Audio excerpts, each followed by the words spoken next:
Bonjour tout le monde. Alors, c'est la présentation sur les enjeux de mise en marché. Donc, cette année, durant cette présentation-ci, on va couvrir quelques éléments qui ont déjà été discutés. Donc, je vais essayer de passer un peu plus rapidement sur ces éléments-là.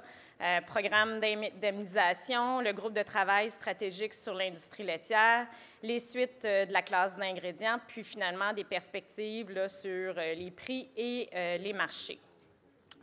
Donc, au niveau des groupes de travail là, qui ont émané de l'accord Canada, États-Unis, Mexique, l'ACIUM, il y a 2 groupes de travail qui ont été annoncés par le gouvernement fédéral le 29 octobre 2018. Le premier, un groupe de travail sur les mesures d'atténuation, et le deuxième, le groupe de travail stratégique sur l'industrie laitière, 2 groupes auxquels plusieurs ont référé là, au cours des 2 derniers jours. Donc, le groupe de travail sur les mesures d'atténuation, lui, c'est un groupe pour lequel les travaux sont terminés.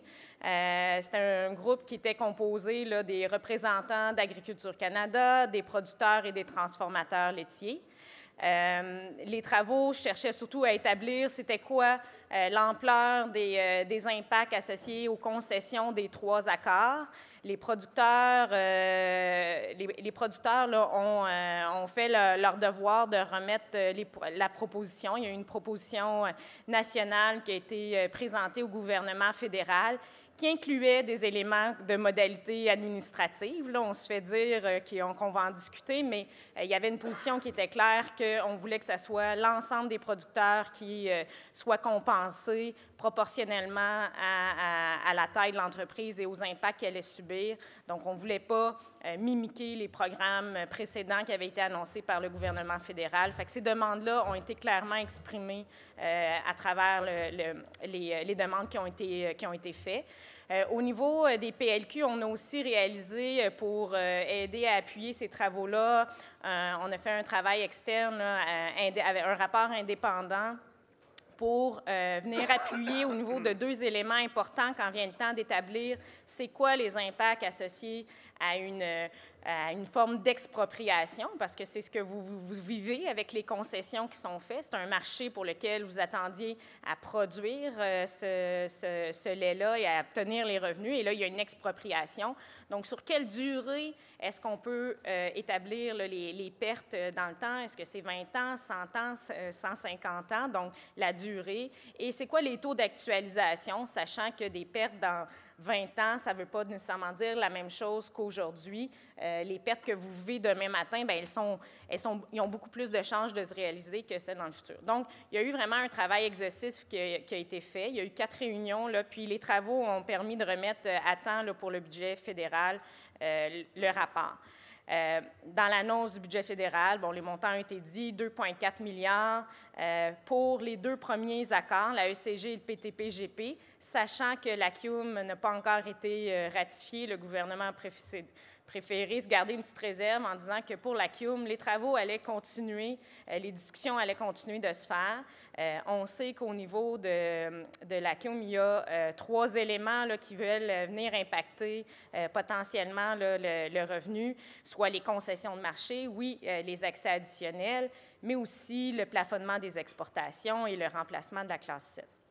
Du 2,4 milliards qui a été annoncé, le gouvernement a dit que c'était pour l'ensemble des secteurs sous gestion de l'offre. On ne connaît pas à ce jour quelle portion il a décidé de réserver au secteur des plumes, donc il y a une incertitude sur les montants.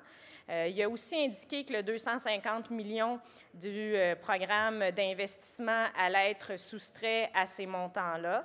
Donc, nous, on a clairement fait la demande que ce soit, en fait, que ces sommes-là, ce n'étaient pas des compensations, mais plutôt un programme d'investissement, donc on ne devrait pas les associer. Il y a aussi le 1,5 milliard là, qui est associé à la baisse de valeur des quotas, donc je n'irai pas plus en détail. De toute façon, on n'a pas plus de détails à ce jour à partager, parce que les modalités du programme, elles ne sont pas encore connues, donc comment va se faire les répartitions par ferme, comment les sommes vont être versées, sur quelle période. La demande a été faite que ce soit sur 6 ans, quelle sera la période qui va être retenue, comment vont être traitées les sommes reçues en vertu du PIFL. C'est intéressant, hier, vous nous avez donné votre orientation sur la position de ce côté-là. Quels seront les mécanismes du programme sur la valeur des quotas?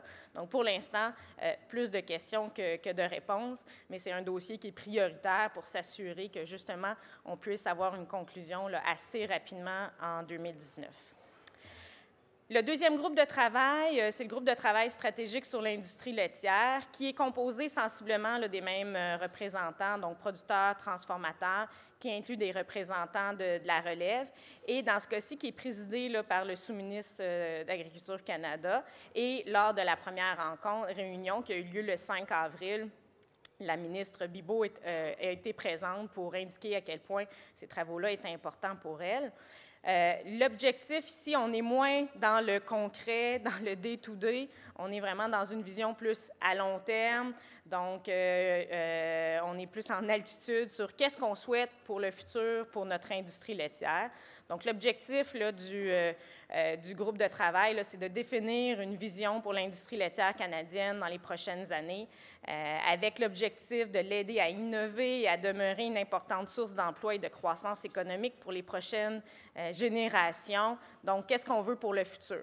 Et après ça, bien, de ça, il va falloir découler comment concrètement on peut y arriver, c'est quoi le plan d'action, qu'est-ce que ça prend pour atteindre cet objectif-là commun qu'on pourra se donner.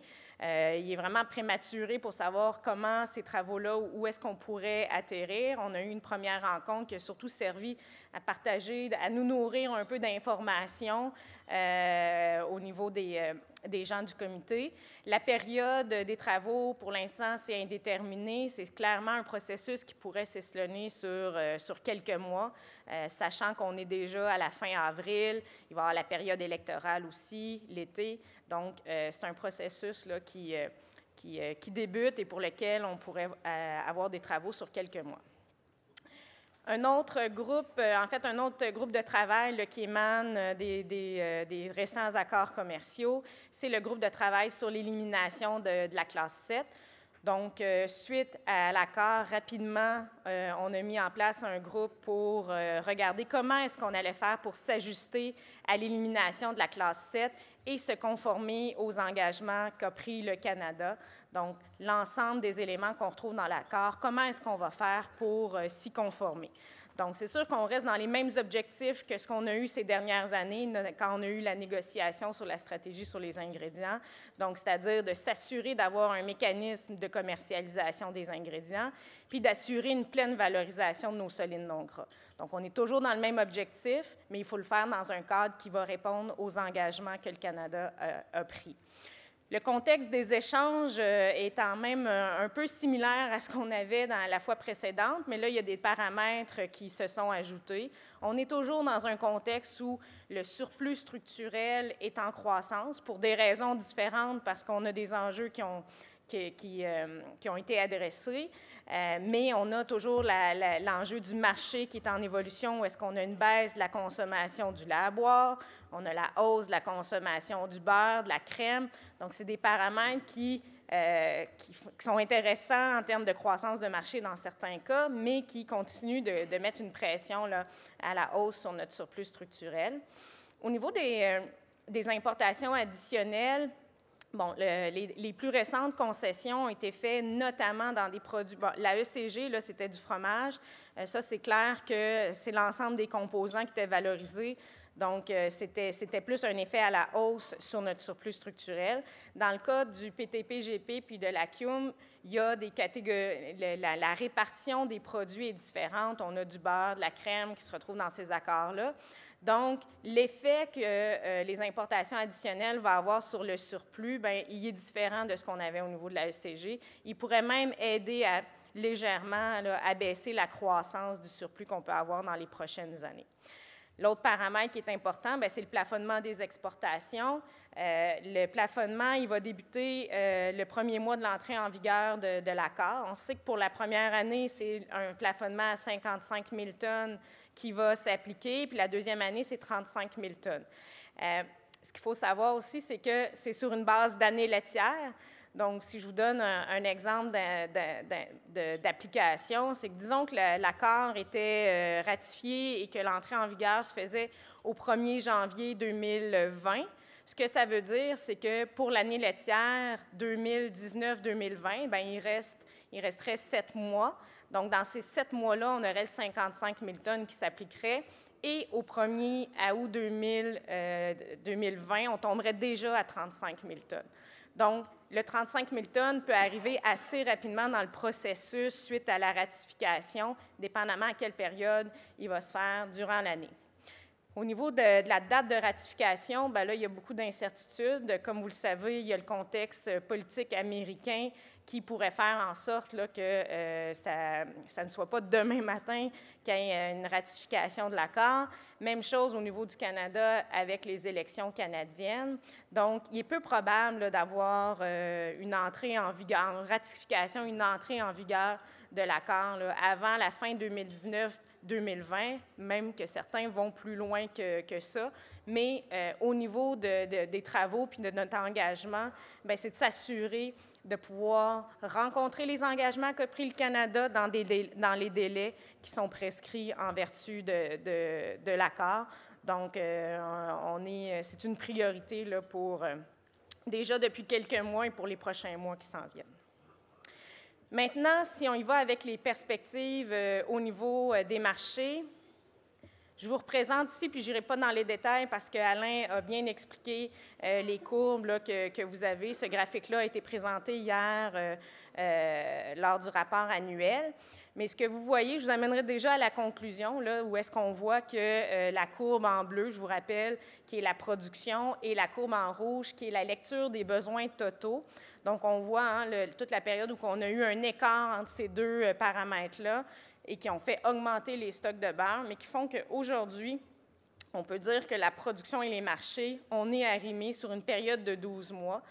On est arrimés là, en termes de production par rapport au marché. On voit aussi qu'il y a une légère reprise au niveau des besoins totaux. Ce que vous avez ici, c'est quand on fait une lecture des besoins sur une période de 12 mois. On a eu, puis je pense que ça a été évoqué aussi hier, maintenant on a migré vers une lecture des besoins totaux mensuels, une lecture à chaque mois. C'est quoi la différence? C'est qu'auparavant, ce qu'on faisait, c'est qu'on regardait en arrière. On regardait les 12 mois précédents, puis on disait, c'est ça notre marché. Mais c'est sûr que si on regarde dans un marché qui est en croissance, quand tu regardes en arrière, tu n'es pas aligné avec le futur parce que ton marché est en croissance. Ce qui faisait en sorte qu'on regardait le passé puis on disait, bien, ça prend une allocation de croissance pour essayer de nous projeter sur les besoins qui s'en viennent en avant de nous. Il y a eu beaucoup de travail pour essayer d'être plus en ligne avec le marché puis éviter d'avoir cet écart-là où est-ce qu'à quelque part, il fallait prédire qu'est-ce qui s'en venait en termes de croissance. Donc là, maintenant, on fait une lecture qui est vraiment actuelle. C'est toujours les besoins totaux du mois courant qui sont regardés. Donc, on est plus près du marché que quand on regardait le passé. Ça change la dynamique au niveau de la gestion du quota qui nous est émis au niveau des provinces, mais ça ne change pas nécessairement comment on émet le quota aux producteurs. Oui, on est mieux en ligne avec le marché, mais on n'a pas à réagir à chaque mois pour s'assurer que vous répondiez aux besoins spécifiques du mois courant. Ce que vous voyez ici, c'est les courbes des 3 dernières années laitières au niveau des besoins totaux mensuels.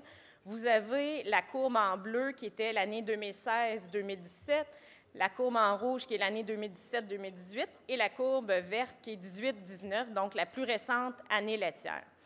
Donc, ce qu'on a vu, là, c'est que 2017-2018, là, on se rappellera que c'est notre fin 2017. On voit que la courbe rouge est plus élevée que la courbe bleue, mais dès qu'on a débuté l'année 2018, là, les courbes se sont rapprochées, avril, mai, juin. On voit qu'on avait des besoins du mois courant en termes de quotas journaliers là, qui étaient les mêmes que l'année passée. Donc, on n'était plus vraiment dans un environnement de croissance. Maintenant, si on regarde ce qu'on vit depuis le début de l'année 2018-2019, depuis le début de l'année laitière, je vous ai mis la variation là, par rapport au mois de l'année précédente. Donc, on voit qu'en août, on avait une progression mois sur mois, là, mois d'août 2018, oui, versus août 2017. On avait une progression de 1,7 septembre, 0,3 octobre, moins 0,2. Donc, on était toujours dans un environnement plutôt stable. Puis là, il y a eu novembre où est-ce qu'on a eu 8 de progression par rapport à l'année passée. Décembre, plutôt stable. Et janvier, février, les 2 derniers mois, là, on a une progression qui est beaucoup plus intéressante avec du 8,1 7,7 Donc, il y a un dynamisme là, dans le marché, mais ça reste des mois, janvier, février, où la demande est moins grande. Hein. Les gens, ils ont mangé dans le temps des fêtes, se remettent au régime, donc ils consomment différemment, consomment moins de fromage. Ça paraît sur la demande, cuisinent moins, surtout moins de beurre. Et mars, vous voyez, là, mars, il y a vraiment un écart entre nos 2 années qui ont précédé. Ça parle beaucoup, hein? Ça vous intéresse? Je peux arrêter, là. OK. Donc, mars, on voit, là, il y a vraiment un gros écart, mais mars, en 2000, la courbe en bleu, là, Pâques était en avril, fait qu'on voit qu'avril, ça a monté. Puis l'année passée, bien, Pâques était en mars, fait que c'est mars qui était fort. Cette année, je vous l'annonce en primeur, Pâques est en avril. Donc, on devrait voir, tu sais, mars, on va voir les résultats, ça va être intéressant, mais ça se pourrait que ce soit avril qui soit un petit peu plus fort en termes de demande. Donc, tout ça pour dire quand même qu'il y a des résultats intéressants là, qui se produisent. Sur le 12 mois, là, ça nous amène quand même à un 2,73 de croissance des besoins. Les prévisions de la CCL sont de l'ordre de 3 à 4 de croissance. Donc, on demeure quand même dans un marché qui est en hausse, là, surtout pour l'année courante. Si on y va brièvement là, dans chacun des marchés au détail ou rapidement, lait de consommation, bon, on est toujours dans un marché qui est en recul avec 2 de recul. Vous avez, pour les résultats les plus récents, se terminant en mars 2019, et vous avez la période, la période 2015 à 2019, là, pour le mettre en perspective sur une plus longue période. Donc, le lait de consommation, on est toujours dans la même tendance. Le lait de consommation, on dit le lait de consommation, mais ce n'est pas un produit. Il y a une multitude de produits dans cette catégorie-là et ils n'évoluent pas tous de la même façon. À titre d'exemple, les marchés de premium ou de particuliers, certains sont en forte progression. Exemple, le lait sans lactose, durant la même période, on est à presque 13 d'augmentation. Donc, c'est un marché pour lequel il y a beaucoup d'appétit. Le lait bio est en hausse de 2 à l'échelle nationale, puis encore plus fort au niveau du Québec. Maintenant, si on y va dans les teneurs en matière grasse, le lait 3,25 qui est en hausse de 5,2 sur cette période-là. Donc, une augmentation importante. Le 2 lui, il est stable. Et comme je vous ai présenté depuis quelques années, le lait écrémé, le lait 1 sont en recul, en fort recul. Puis, dans la dernière année, le lait écrémé a reculé de 9 Donc, on est vraiment dans un marché un produit qui tend presque à sortir là, de la tablette. Donc, ça, c'est au niveau du lait de consommation. Au niveau de la crème, toujours aussi fort, 5,9. On était à 4,6 sur une plus longue période. Le yogourt, bien, ça, c'est une nouvelle un peu moins intéressante. On est à un recul de moins 1,8 on a déjà eu des très fortes croissances au niveau du yogourt. Là, bien, il y a une compétition qui se fait sur la tablette qui semble faire en sorte que le consommateur boude certains produits. Qu'est-ce qui se passe réellement? Pourquoi il y a ce recul-là alors que c'est un produit pour lequel il y a beaucoup d'innovation, beaucoup de rabais? Donc, ça va être un marché qui est à suivre parce qu'on sait qu'on a un potentiel de hausse de consommation de ce côté-là.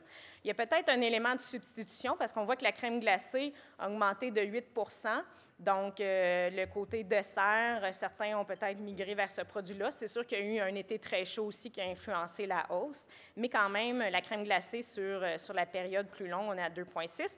Le fromage, bien ça, c'est la bonne nouvelle de ce qui se passe dans le marché. On est toujours en croissance, 3,8 d'augmentation. Et le beurre, sachant que le fromage est à peu près le tiers de votre marché qui valorise les solides non gras, donc c'est toujours intéressant. Et le beurre, plus 1,9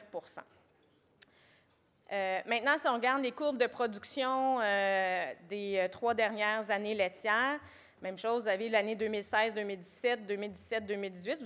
Vous avez la production Québec, puis celle regroupée de P5. Donc, on voit là, la hausse qui était significative durant l'année 2017-2018.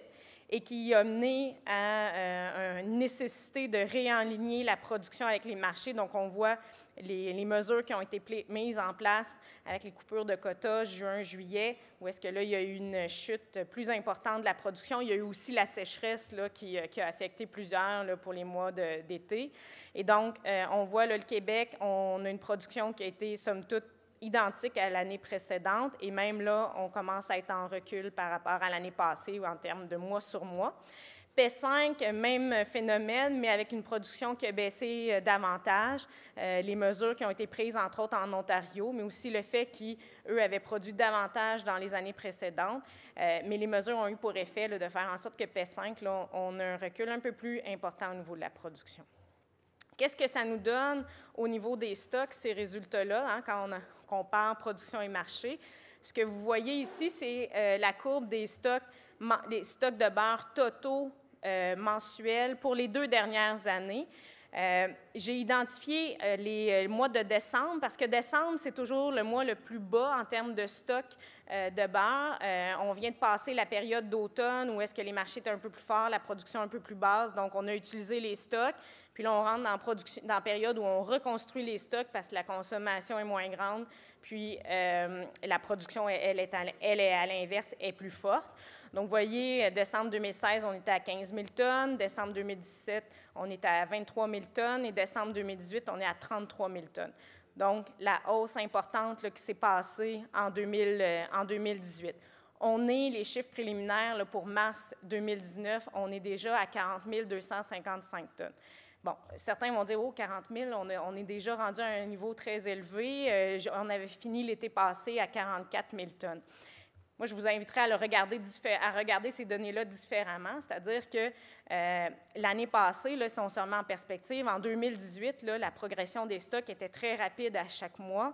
En janvier 2018, on avait 6 000 tonnes qui s'étaient ajoutées en un seul mois, 5 000 tonnes qui s'étaient ajoutées en février, puis un autre 2 600 tonnes en mars, et Pâques était en mars. Donc, ça a donné la hausse sur cette période-là, 14 000 tonnes en seulement 3 mois, alors que cette année, sur la même période, on n'a même pas 7 000 tonnes là, qui s'est ajoutée, donc la moitié moins que l'année passée. Et historiquement, là, si on regarde dans les 6 dernières années, puis si j'enlève la dernière, vu qu'elle est anecdotique en termes de progression, on est toujours dans cet horizon-là de 7 000 tonnes. Donc, on est dans une reconstruction normale des stocks de beurre. Fait que ça, c'est quand même important. Oui, ils sont élevés. Il va falloir les abaisser, mais on n'est pas dans... Il ne faut pas associer les stocks actuels à un niveau de production qui est surélevé par rapport au marché. À quoi s'attendre en 2019? Bon, il y a eu l'ajustement au 1er mars pour essayer d'arrimer, de s'harmoniser davantage avec l'Ontario. Donc, 1 % qui a été émis en Ontario au Québec et les Maritimes. Et l'Ontario a fait passer le plafonnement de 1 jour à 2 jours au niveau des tolérances par mois. Les besoins totaux, comme je vous ai dit, vont demeurer en croissance. On parle de 3 à 4 ce qui pourrait faire en sorte qu'au niveau de P5, là, on est entre 2 à 3 là, de croissance. Et ce qui, avec l'ajustement qu'on a fait au niveau de la production, bien, on devrait se terminer avec un taux de remplissage à P5 là, qui soit de l'ordre de 100 Les stocks prévus, bien, c'est difficile d'être très précis, dépendamment de ce qui va se passer au niveau du marché, mais les prévisions de la CCL nous amènent en juin, là, les derniers chiffres qu'on avait, peut-être qu'on en aura des plus récents là, au prochain CCJAL. On parlait de 42 à 44 000 tonnes, ce qui nous amènerait en novembre là, à 32 à 35 000 tonnes. Ça, c'est la lecture qu'on peut faire de la situation actuelle. C'est sûr qu'il y a eu beaucoup de changements hein, au niveau des producteurs. Il y a eu beaucoup d'investissements que vous avez faits pour produire davantage. Les transformateurs aussi ont fait des investissements pour être en mesure de transformer ce marché additionnel-là. Donc, on est toujours dans une période d'adaptation où il y a des nouveaux investissements qui sont en cours et qui vont éventuellement être effectifs. Donc, ça peut nous amener certaines périodes plus critiques entre approvisionnement et transformation, entre volume de lait à transformer puis les capacités de transformation. Donc, on est toujours dans cette période-là pour les prochains mois, mais ça reste qu'au niveau du marché, on est bien enligné de façon globale. Les perspectives au niveau des prix, c'est moins sensible que l'année passée. Vous avez les mêmes choses. Je vous ai mis les trois courbes les courbes des 3 dernières années laitières. Donc, on voit là, c'est assez flagrant quand on le regarde graphiquement. L'année 2017-2018 a été systématiquement, à l'exception du mois d'août, en bas du prix qu'on avait eu l'année précédente et de façon importante. Donc, on était dans une situation vous étiez dans une situation très problématique. Il y a eu les circonstances exceptionnelles qui se sont appliquées à partir de septembre, ce qui fait que la courbe verte 2018-2019, on est revenu à un niveau qui est plus similaire à 2016-2017 et même légèrement supérieur. Donc, en 2017-2018, le prix moyen que vous aviez eu était de 68,46 $ à l'hectolitre de référence. Et 2018-2019, on parle de 71,54 pour les 9 premiers mois de l'année, ce qui représente une hausse de 3,32 $ l'hectolitre pour les 9 premiers mois. Au niveau des prix mondiaux, bien, ça, c'est un facteur qui a contribué à la hausse. Oui, il y a eu les circonstances exceptionnelles, mais le raffermissement du prix de la poudre de lait écrémé a aussi contribué là, à l'augmentation que vous avez eue. Donc, vous avez ici la courbe là, du prix de la poudre de lait écrémé. On voit là, la hausse plus récente là, qui s'est produite. Et le beurre là, qui est toujours qui avait rebaissé, mais qui revient à la hausse. Au niveau de la poudre de lait écrémé, il y a eu un ralentissement là, de la production en Europe. Il y a eu aussi l'écoulement des stocks importants qui étaient de l'Europe. La Chine qui a été un petit peu plus active. Donc, tout ça a eu pour effet de faire en sorte que le prix de la classe d'ingrédients que vous aviez eu en 2017-18 était en moyenne de 1,25 $ le kilo, alors que là, pour la nouvelle année laitière, on est à 1,67 $ le kilo en moyenne.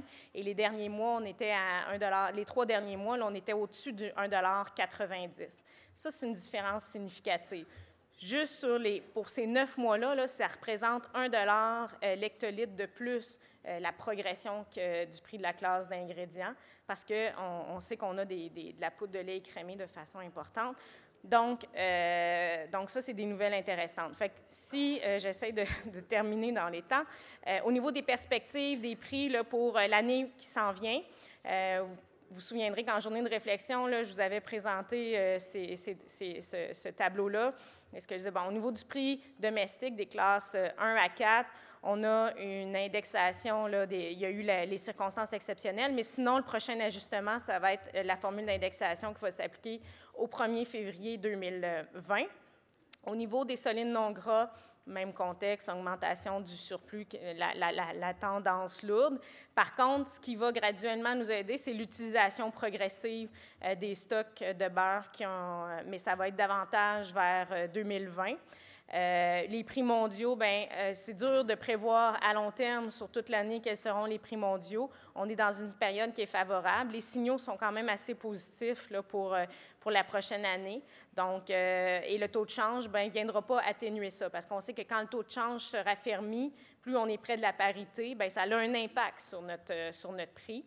Là, les prévisions sont légèrement à la hausse, mais pas de façon importante. Donc, si on met ça dans un scénario pessimiste pour se donner une braquette de prix là, pour potentiel, j'ai repris ce que je vous avais présenté en ajustant un peu au niveau des prix mondiaux avec les données les plus récentes. Donc, il y a l'effet des classes 1 à 4, là, on parle de 2,37 $ de plus.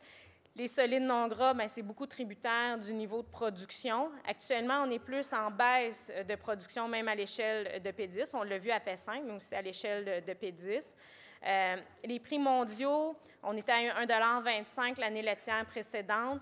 J'ai mis un scénario pessimiste avec seulement 10 sous de plus. Il n'est pas très probable. Hein? On voit qu'on est on a déjà un niveau là, qui est plus important que ça, là, avec le 1,67 $ que je vous parlais. Fait que si on se met un scénario optimiste à 50 sous, ce qui nous amènerait avec une moyenne de 1,75 $, ça donne un impact global là, sur le prix entre 2,20 $ et 3,80 $, donc 70 et 75, 72 et 30. Donc, quelque part entre les deux, c'est réaliste de penser que le prix dans la prochaine année, là, on va être autour du 71 à 72 $ l'hectolitre. Voilà, donc c'est ce qui conclut ma présentation. Je ne sais pas si on a le temps pour des questions.